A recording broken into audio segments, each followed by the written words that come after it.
आज से कई हजारों साल पहले इस धरती पे ऐसे कई लोग थे जिन्हें चिरंजीवी होने का वरदान दिया गया था और आज भी कई सालों बाद वो हमारे बीच मौजूद हैं। ये लोग कहाँ हैं वो आज भी एक मिस्ट्री है, लेकिन ये लोग कौन थे और इन लोगों ने ऐसा तो क्या कर दिया था जो इतने सालों से वो लोग जीते आ रहे हैं। और ऐसा क्यों कहा जाता है कि ये 7 चिरंजीवी विष्णु जी के 10वें अवतार कल्कि अवतार की प्रतीक्षा कर रहे हैं, जहाँ वो साथ मिलकर कली राक्षस को हराकर धर्म की स्थापना करेंगे। तो अब बात करते हैं 7 चिरंजीवियों में से एक चिरंजीवी हनुमान जी की। श्री राम के परम भक्त और महाबलशाली हनुमान जी आज भी हमारे बीच हैं और वो आज भी जीवित है। पर ऐसा क्यों है कि वो आज भी इस पृथ्वी पर है? इसके पीछे का कारण क्या है और उनको किसने चिरंजीवी होने का वरदान दिया? तो आइए जानते इसके बारे में। जब हनुमान जी अपनी बाल अवस्था में थे तब वो सूर्य को फल समझकर उसे खाने चले जाते हैं, और तभी जब वो सूर्य को फल समझकर खा रहे होते हैं उन पर इंद्रदेव वज्र से प्रहार करते हैं और हनुमान जी मूर्छित होकर नीचे गिर जाते हैं। और वायुदेव ये सब घटना देखकर बहुत ज़्यादा क्रोधित होते हैं और वो तुरंत हनुमान जी के पास प्रकट हो जाते हैं और वो क्रोध में आकर पृथ्वी पर की सारी हवाओं को खींच देते हैं, जिससे कि कोई सांस नहीं ले पाता और एक एक कर सारे प्राणी मरने लगते हैं। अब ये सारी घटना देखकर देवी देवता बहुत चिंतित होते हैं और वो तुरंत वायुदेव के पास प्रकट हो जाते हैं और उनको प्रार्थना करते हैं कि वो ऐसा ना करें, लेकिन वायुदेव नहीं मानते। फिर सारे देवी देवता मिलकर हनुमान जी को होश में लाते हैं और उनको कई सारे वरदान प्रदान करते हैं, और उनमें से एक ब्रह्मा जी उनको चिरंजीवी होने का वरदान देते हैं। अब रामायण में जामवन जी हनुमान जी को अपनी शक्तियाँ याद दिलाते हैं, जिससे वो लंका पहुँचते हैं। अब रामायण तो खत्म हो गई, फिर भी हनुमान जी आज भी क्यों इस पृथ्वी पर मौजूद है? तो इसका उत्तर ये है कि वो इंतज़ार कर रहे हैं विष्णु जी के 10वें अवतार कल्कि अवतार का। और जैसे रामायण में वो श्री राम का साथ देते हैं, वैसे ही कलयुग में वो कल्कि अवतार का साथ देंगे और अधर्म का नाश कर धर्म की स्थापना करेंगे। अब हनुमान जी के पृथ्वी पर होने का प्रमाण ये भी माना जाता है कि वो मातंग कबीले के लोगों के साथ स्वयं मिलते हैं हर 41 वर्षों में और उनको ब्रह्म ज्ञान प्रदान करते हैं। ऐसा भी माना जाता है कि पिछली बार वो 2014 में मिले थे और अब वो 2055 में मातंग कबीले के लोगों के साथ फिर से मिलेंगे। तो अब बात करते हैं दूसरे चिरंजीवी परशुराम के बारे में। माना जाता है कि परशुराम आज भी महेंद्रगिरी पर्वत पर ध्यान में बैठे हुए हैं। परशुराम के पिता ऋषि जमदाग्नि थे और उनकी माता रेणुका देवी थी, जो कि एक क्षत्रिय थी, और यही वजह रही होगी कि परशुराम को ब्रह्म क्षत्रिय भी कहा जाता था। परशुराम इकलौते ऐसे थे जिनका नाम 7 चिरंजीवी में भी आता था और उनका नाम विष्णु जी के 10 अवतार में भी आता था। लेकिन वो चिरंजीवी कैसे बने? तो इसके पीछे की कहानी ये है कि एक बार परशुराम की माता यानी कि रेणुका देवी नदी किनारे पानी लेने के लिए जा रही होती हैं और उनको ये पानी ऋषि जमदाग्नि को पूजा के लिए देना होता है, लेकिन कुछ कारणों उनको पानी लाने में देरी हो जाती है और इसकी वजह से ऋषि जमदाग्नि की पूजा नहीं हो पाती।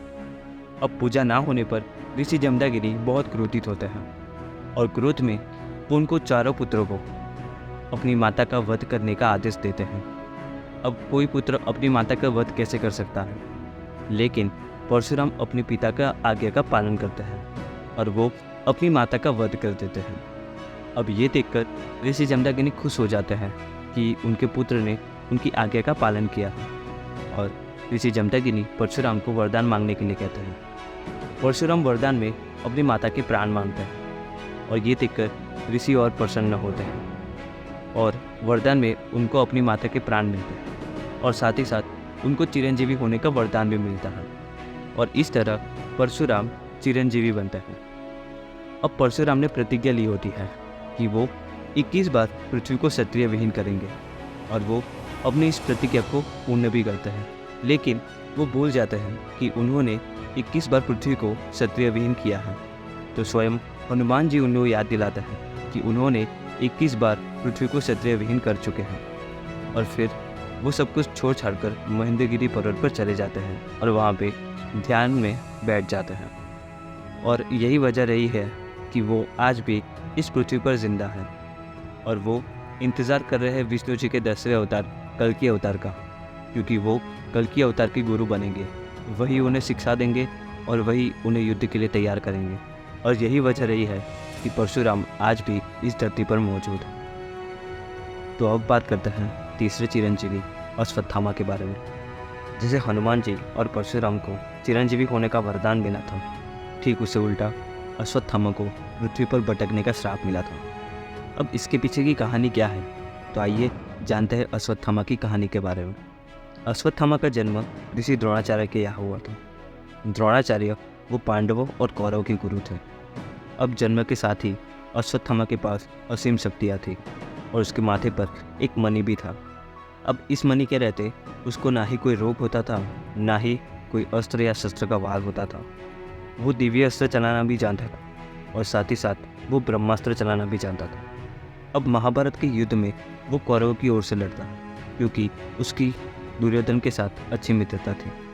अब महाभारत का युद्ध खत्म होता है, पांडवों की जीत होती है और कौरवों की हार होती है। लेकिन अश्वत्थामा अपनी ये हार बर्दाश्त नहीं कर पाता और वो मन ही मन ये सोच लेता है कि वो पांडवों के कुल का नाश करेगा।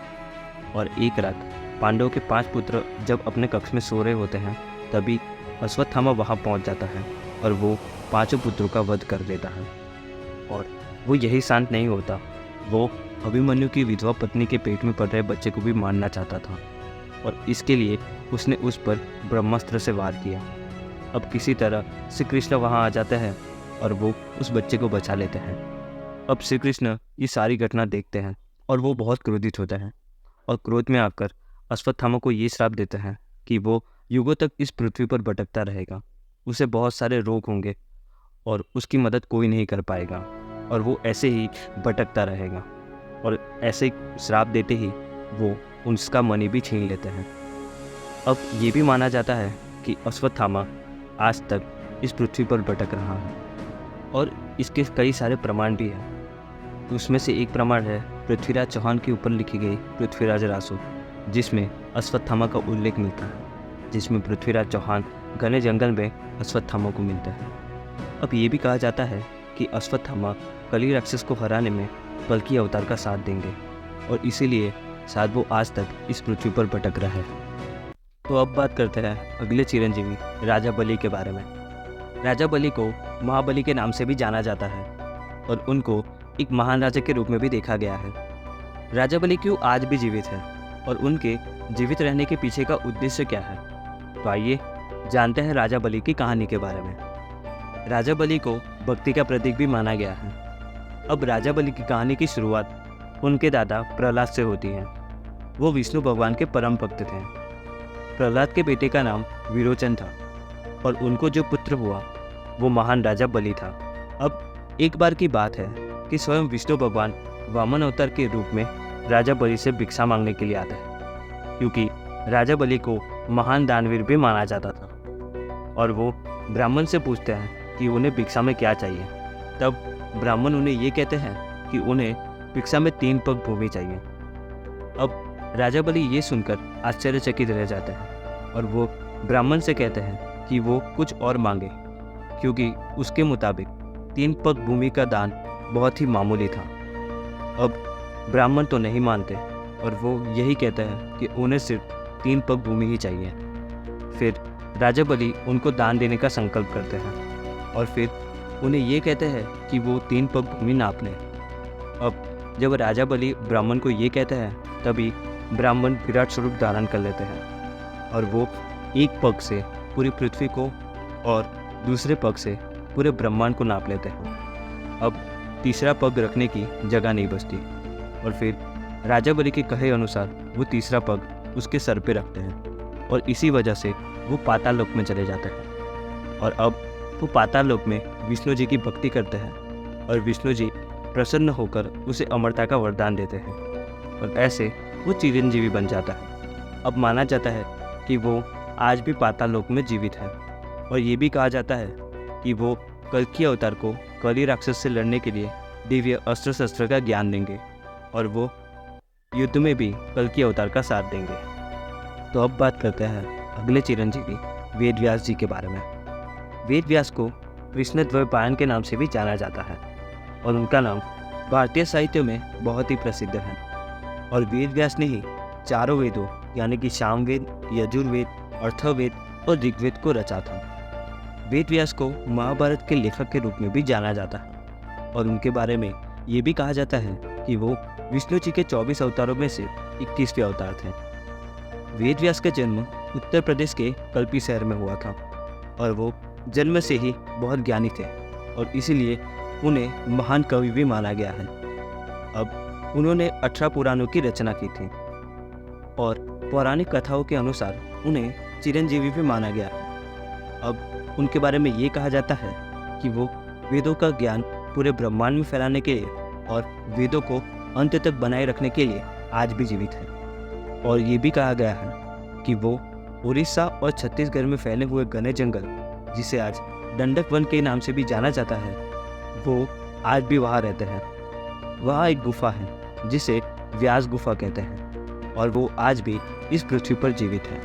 तो अब बात करते हैं अगले चिरंजीवी विभीषण के बारे में। विभीषण रावण के भाई थे और रामायण में राम और रावण के बीच जो युद्ध होता है उसमें विभीषण राम जी का साथ देते हैं और उनकी युद्ध जीतने में सहायता भी करते हैं। अब ये जानते हैं कि विभीषण की कहानी क्या है और वो क्यों आज भी इस पृथ्वी पर जीवित है। अब रावण के मरने के बाद राम जी ने विभीषण को लंका का राजा बनाया था और राम जी विभीषण को अच्छा मित्र भी मानते थे। अब विभीषण को भी राम जी के दर्शन की आदत हो चुकी थी और उन्हें जब भी समय मिलता वो राम जी के दर्शन के लिए अयोध्या चले जाया करते थे। अब राम जी के जाने का समय आ गया था और ये बात जानकर हनुमान जी की तरह ही विभीषण भी बहुत दुखी थे और विभीषण राम जी से कहते हैं कि वो उन्हें भी अपने साथ ले जाए। तब राम जी उन्हें बताते हैं कि अभी उनके जाने का समय नहीं आया है और उन्होंने जैसे युद्ध में उनका साथ दिया था वैसे ही कलयुग में होने वाले युद्ध में उनको एक और अवतार का साथ देना होगा जो कल्कि अवतार है। अब ये भी कहा जाता है कि विभीषण को जगन्नाथपुरी मंदिर के आसपास भी देखा गया है और वो आज भी लंका में रहकर कल्कि अवतार का इंतज़ार कर रहे हैं। तो अब बात करते हैं अगले चिरंजीवी कृपाचार्य के बारे में। गुरु कृपाचार्य पांडवों और कौरवों के गुरु थे और उनको कृपा के नाम से भी जाना जाता था। अब भारतीय प्राचीन कथाओं में उन्हें काफ़ी शक्तिशाली माना गया है। तो अब जानते हैं उनकी कहानी के बारे में। अब कुछ ग्रंथों का ये भी मानना है कि कृपाचार्य भले ही कौरव की तरफ थे पर उन्होंने कभी भी पांडवों के साथ अन्याय नहीं किया था और उनकी ये भावना को देखकर स्वयं श्री कृष्ण ने उनको चिरंजीवी होने का वरदान दिया था। अब उनके बारे में ये भी कहा गया है कि वो आज भी हिमालय की किसी पहाड़ी पर तपस्या कर रहे हैं क्योंकि जब कल्कि अवतार अवतरित होंगे तब वो स्वयं वापस आएंगे। तो ये थी 7 चिरंजीवियों की पूरी कहानी।